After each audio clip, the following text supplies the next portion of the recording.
প্রথমে আমরা এই ভিডিওটা দেখে নেব, তারপরে এই ভিডিওটার ফানি কমেন্ট নিয়ে আমরা মজা করব।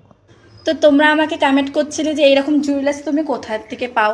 তো এই জুয়েলার্সগুলো আমি বানাই, তোমাদের যদি লাগে আমাকে কমেন্ট করো। তোদের মরণ হয় না?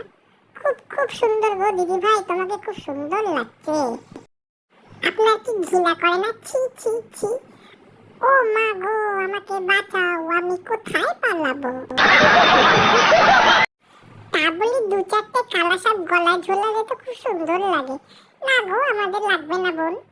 দিদি মনে হয় ছোটবেলায় স্কুলে যেতে ভুলে গেছে, সেই জন্য কমেন্টটাকে কামেন্ট বলছে। হাসবো না কাঁদবো বুঝতে পারছি না। ভগবান বাঁচাও, প্রাণীটাকে বাঁচাও। Control, Uday. নিজে বানাও, নিজে পড়ে বসে থাকো। শালা, আপনি কি মানুষ?